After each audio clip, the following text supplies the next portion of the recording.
Hello friends, welcome to my YouTube channel. मी यज्ञा दयानंद गुरव तुमचं माझ्या यज्ञा ई लर्निंग या चॅनलवर स्वागत करते. मुलांना आज आपण जो 18th चॅप्टर आहे द एन्व्हायरमेंट अँड अस त्याचे क्वेश्चन्सच पाहणार आहोत. त्याआधी ज्यांनी चॅनल सबस्क्राईब नसेल केला त्यांनी प्लीज चॅनल सबस्क्राईब करा, बेल आयकनवर क्लिक करा आणि ऑफकोर्स व्हिडिओला लाईक करा, शेअर करा आणि कमेंटद्वारे तुमच्या काही क्वेरीज असतील तर त्याही आमच्यापर्यंत पोचवा. चला तर मग सुरू करूया आपल्या क्वेश्चन्सच ना. The environment and us. First question, what's the solution? Rivers and lakes are filled with water हॅसिंथ.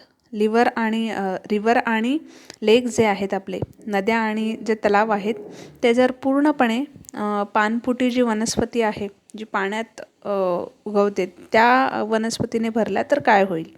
So answer, water hyacinth is one of the fastest growing plant. Water hyacinth जे आहे ते एक फास्टेस्ट ग्रोईंग म्हणजे त्याची जी growth आहे, त्याची जी वाढ आहे ती कशी होते? झटपट होते. It's primary means of reproduction is by way of runners. Okay, त्यांचं जे रिप्रोडक्शन करण्याचे म्हणजे पुनरुत्पादन होण्याचे म्हणजे पुन्हा त्या झाडाची वाढ होण्याची जी क्षमता असते ती कशी असते? बाय वे ऑफ रनर्स, म्हणजे ते धावपट्टूच्या ह्याने त्या पट्टीने ते काम जे आहेत ते करत असतात. The following solutions can be use. आता खाली सोल्युशन्स दिलेत. जर ते पूर्णपणे फिल झाले रिव्हर आणि लेकमध्ये तर काय करावं ते? We can take out the hyacinth from the water manually when the water level is low.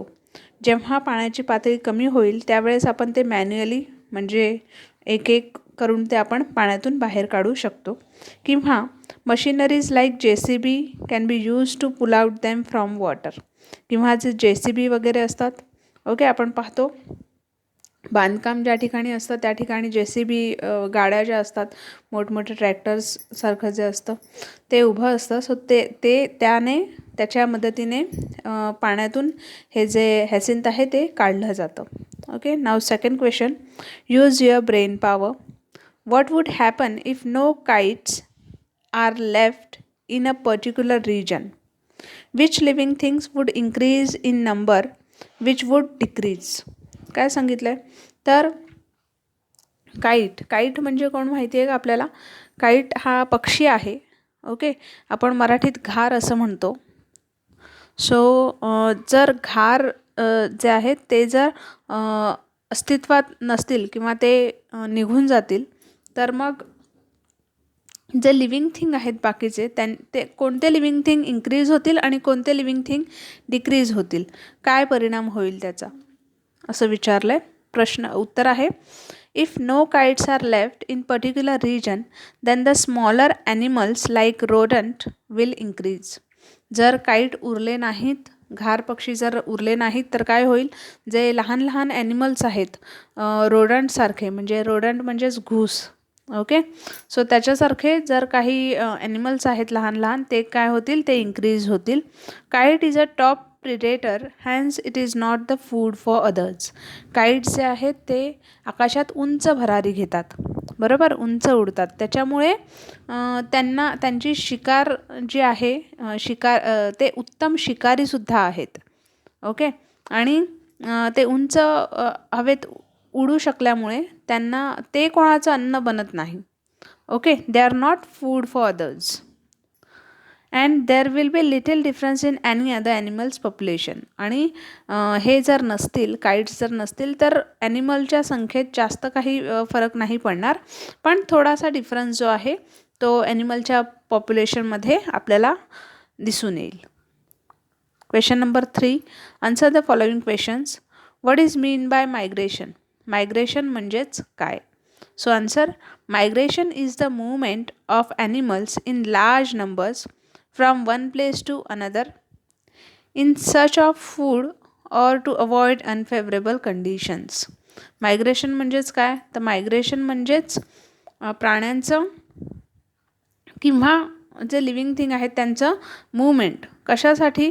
तर इन सर्च ऑफ फूड, अन्नासाठी, किंवा त्यांना जे कंडिशन आहेत, ओके, वातावरण जे आहे हवामान जे आहे ते जर त्यांच्यासाठी अनफेवरेबल असेल, सूट होत नसेल, तर मग ते मायग्रेट करतात ॲनिमल्स. ओके, एका जागेवरून दुसऱ्या जागी स्थलांतर करतात. The next question, describe the life cycle of birds. बर्ड्सचं जे लाईफ सायकल आहे ते डिस्क्राईब करायला सांगितलं आहे. Answer, birds are born inside hard shelled egg. Birds जे आहेत, पक्षी जे आहेत, ते कुठे जन्माला येतात, तर हार्ड शेल ऑफ एग, अंड जे आहे त्या अंड्यात त्यांचा जो आहे जन्म होतो. For many days they are protected and kept warm by their parents. आपण लास्ट ह्याच्यात पाहिलं होतं की हॅचिंग. ओके, हॅन जी आहे ती काय करते, ती त्या एगवर बसते आणि तिला त्या एगला ती ऊब देते. त्याच प्रक्रियेला आपण हॅचिंग असं म्हणतो, right. So for many days they are protected and kept warm, म्हणजे जी गरमी आहे, उष्णता आहे, ती त्यांना बाय पॅरेंट्स, कोण देतं, पॅरेंट्स देतात. After hatching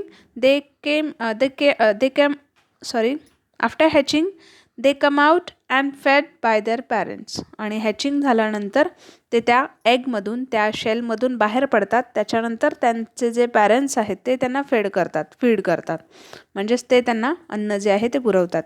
Wien the young ones develop wings and are able to fly they leave the nest and go away from the parents.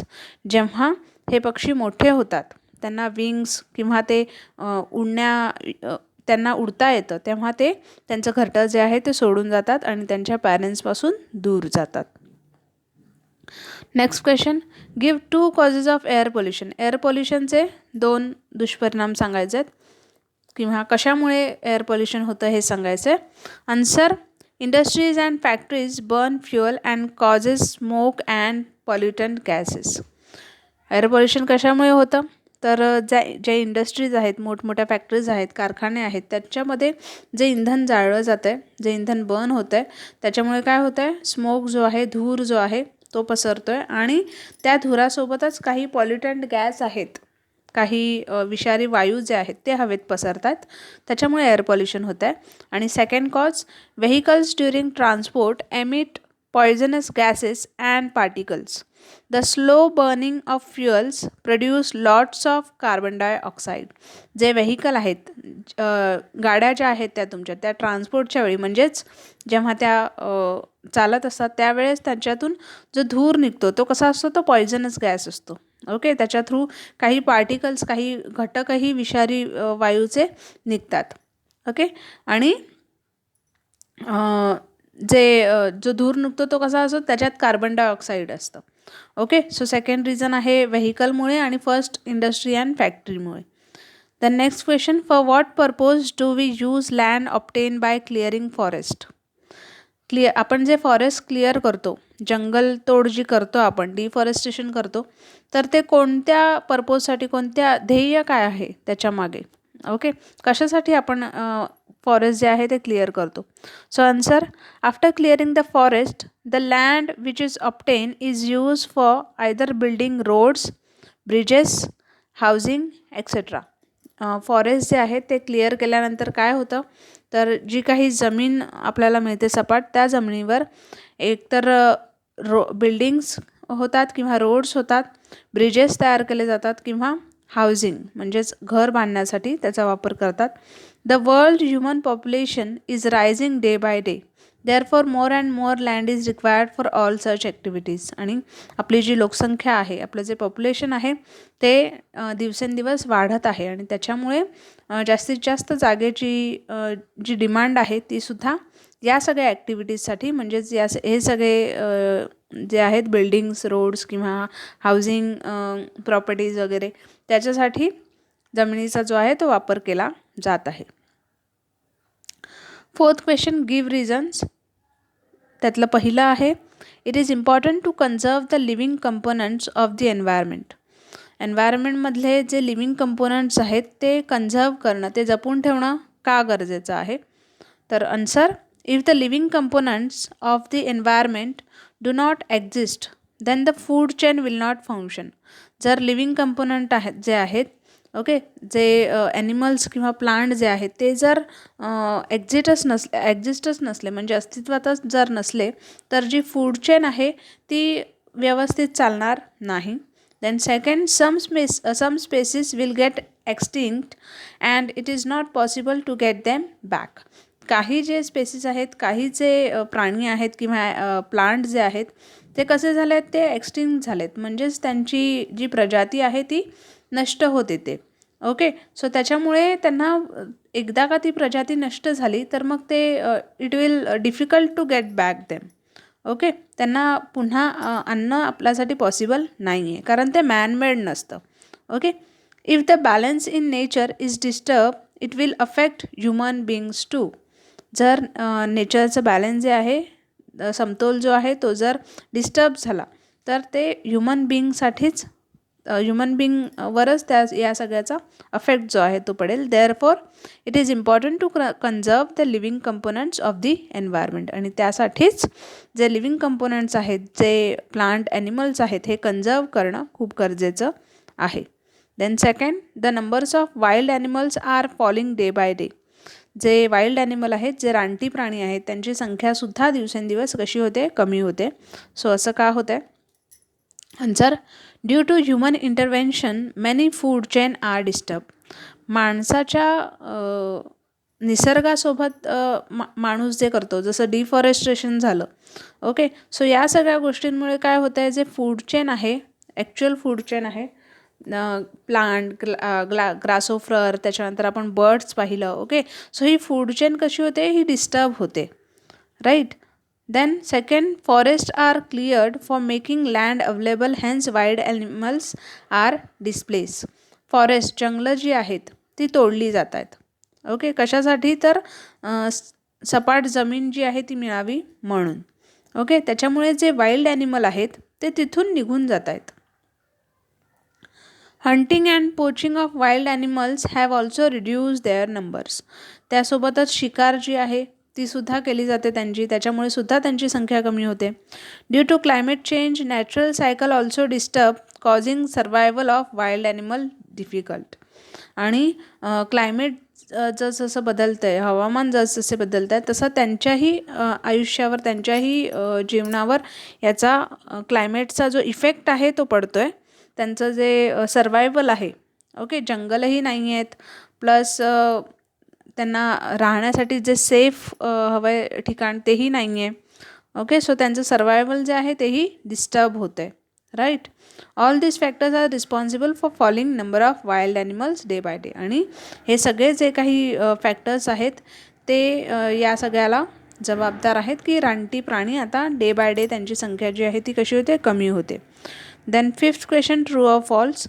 Dead plants and animals are abiotic component. Dead plant आणि animals जे आहेत ते abiotic, जैविक घटक आहेत. Abiotic component म्हणजे जैविक घटक आहेत. So it's a true. Okay. Then second, it is necessary to conserve biodiversity. Biodiversity conserve करणं नेसेसरी आहे का? बायोडायव्हर्सिटी म्हणजेच जैविक विविधता, म्हणजेच प्लांट आणि ॲनिमल्सचे जे वेगवेगळे प्रकार आपण पाहतो, ओके, त्यालाच बायोडायव्हर्सिटी असं म्हणतात. त्यामध्ये जे वेगवेगळे व्हरायटी आहेत त्याला बायोडायव्हर्सिटी असं म्हणतात. So it is true. Okay, ते कन्झर्व करणं, ते जपून ठेवणं गरजेचं आहे. Then sixth and last question, classify the following as natural or manmade. आता काही खाली आपल्याला नावं दिले आहेत, त्यात नॅचरल कोणते आहेत आणि मॅनमेड कोणते आहेत हे बघायचे. तर सॉईल हे कसं आहे, नॅचरल आहे. हॉर्स ऑफकोर्स नॅचरल आहे. Stone natural. Water hyacinth of course natural. Then book is manmade. Okay. Sunlight natural. Dolphin natural. Pen manmade. Chair कसं आहे, मॅनमेड आहे. Water natural. Cotton wool natural. Table manmade. Trees natural. And bricks manmade. Okay, brick म्हणजे वीट. Okay, so आपण पाहिले, हा आपला last question होता. ओके, सो फ्रेंड्स, होप तुम्हाला व्हिडिओ जो आहे तो आवडला असेल. व्हिडिओ जर आवडला असेल तर चॅनल नक्की सबस्क्राईब करा, बेल आयकॉनवर क्लिक करा आणि भेटूया आपण आपल्या नेक्स्ट व्हिडिओमध्ये. तोपर्यंत take care and have a good day.